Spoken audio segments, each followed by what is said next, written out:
নীল নদের অববাহিকায় গড়ে ওঠা ৫,০০০ বছরের প্রাচীন সভ্যতার অন্যতম নিদর্শন হচ্ছে পিরামিড। এর আগের ভিডিওতে আপনাদেরকে the great pyramid of geyser ৩টি বিখ্যাত পিরামিড ঘুরে দেখিয়েছিলাম, জানিয়েছিলাম এর ইতিহাস। এই কমপ্লেক্সে অসংখ্য পিরামিড রয়েছে, তবে বিখ্যাত ৩টি পিরামিড এর আগেই আপনাদের ঘুরে দেখিয়েছি। আজকে আপনাদের দেখাবো এ কমপ্লেক্সের বাকি অংশ এবং সর্বশেষ আপনাদেরকে নিয়ে যাব দ্য গ্রেট স্ফিংসের কাছে। মানে এক একটা কত বড় বড় পাথর এখানে জোড়া লাগিয়েছে। এই যে বড় পাথর, পুরো একটা পাথর। এবার আমরা প্রবেশ করছি একদম যে গ্রেট স্ফিংস যেখানে, সেখানে।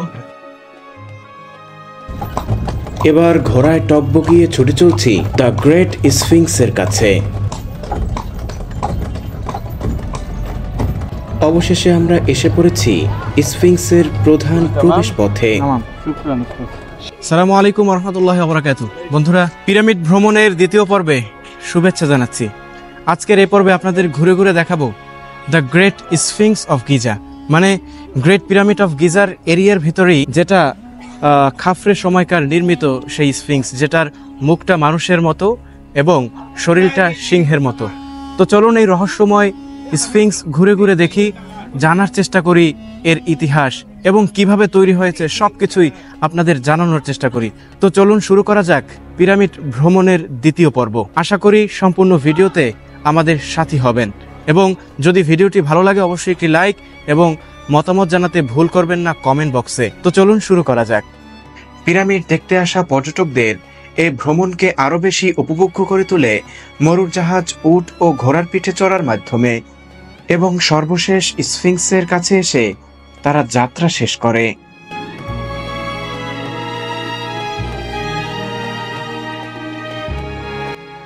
স্ফিংসে ঢোকার প্রবেশপথে রাস্তার দুপাশে অসংখ্য শোপিসের দোকান দেখা যায়, যেখানে পিরামিডের ছোট ভাস্কর্য, মরুর জাহাজ, উটের পুতুল, আরব উপন্যাসের আলাদিনের চেরাগ সহ বিভিন্ন কিছুর পসরা সাজিয়ে বসে আছে দোকানিরা। তবে টুরিস্ট স্পট হওয়ায় সবকিছুর দাম আমার কাছে অতিরিক্ত মনে হয়েছে। বন্ধুরা, এখন আমরা প্রবেশ করছি সেই স্ফিংসের যে ভাস্কর্যটা রয়েছে সেখানে চলে এসেছি। মূলত এটাও একটা কমপ্লেক্স এবং এখানে দেখার মতো অনেক কিছু রয়েছে। তো চলুন প্রবেশ করি একদম অভ্যন্তরে।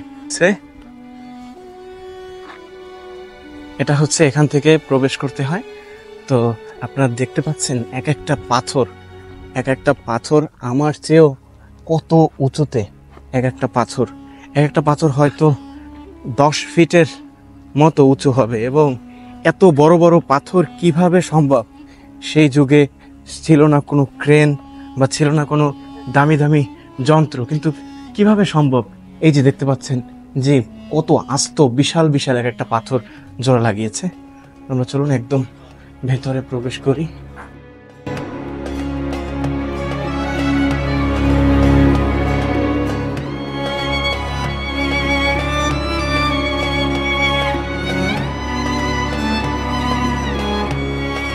মানে এক একটা কত বড় বড় পাথর এখানে জোড়া লাগিয়েছে।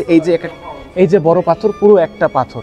এদিকে দেখতে পাচ্ছেন যে আমার সাইজের প্রায় 6 ফুট উচ্চতা এবং প্রায় 15 ফিট থেকে 10 ফিটের মতো প্রস্থ। যেটা এত বড় বড় পাথর কিভাবে কেটে এবং কত সুন্দরভাবে লাগানো হয়েছে, যেটা কিছু কিছু গবেষকদের ধারণা যে সে যুগে হয়তো আমাদের চেয়েও অনেক ভালো, মানে উন্নত মানের কোনো কাটার যন্ত্র বা নির্মাণ যন্ত্র ছিল, যেটার কারণেই সম্ভব হয়েছে। মূলত প্রাচীন বিশ্বে আরও 5,000 বছর আগে এগুলো কীরকম কী করেছে সেটা জানাটা কিছুটা বিস্ময়ের, কিছুটা অসম্ভব।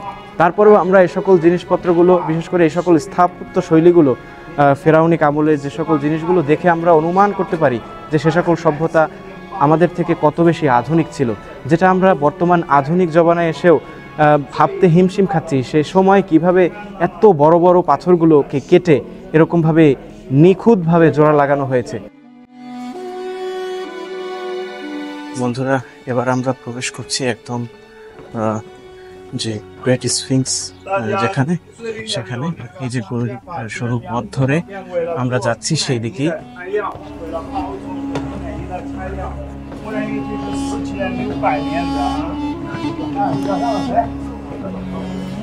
এই যে দেখতে পাচ্ছেন এখান থেকেও কিন্তু খাফরের পিরামিডটা খুব ভালোভাবে দেখা যায় এবং এই হচ্ছে সেই স্ফিংস। ধারণা করা হয় এই স্ফিংসটি ফারাও রাজা খুফুর ছেলে খাফরের সময়কার নির্মিত। দেখতে পাচ্ছেন এই হচ্ছে সেই বিখ্যাত স্ফিংস, যেটার মাথাটা মানুষের মতো এবং শরীরটা সিংহের মতো, যা এখন থেকে প্রায় 5000 বছরের প্রাচীন। এটি ছিল ফারাওদের আভিজাত্য ও শক্তির প্রতীক। প্রাচীন মিশরের ফারাও রাজা সিংহের মতো সাহসী ও দেবতার মতো শক্তিধর ছিল। তারই ভাবমূর্তি ফুটিয়ে তোলা হতো এসব মূর্তিতে। তবে সময়ের সাথে সাথে এই মূর্তির ব্যাপক ক্ষতিসাধন হয়েছে। বিশেষ করে ধারণা করা হয় 1798 সালে ফরাসি সম্রাট নেপোলিয়ন মিশর জয় করার পর এর ব্যাপক ক্ষতিসাধন হয়। এরপরে কালের বিবর্তে বালুর নিচে আবারও চাপা পড়ে এই ঐতিহাসিক প্রাচীন নিদর্শন। পরবর্তীতে আধুনিক সময়ে এসে আবারও প্রত্নতত্ত্ববিদরা খুঁজে পায় প্রায় 5000 বছরের প্রাচীন এ নিদর্শন।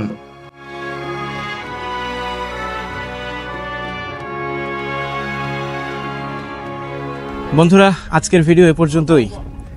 দেখা হবে অন্য কোনো দিন অন্য কোনো ভিডিওতে।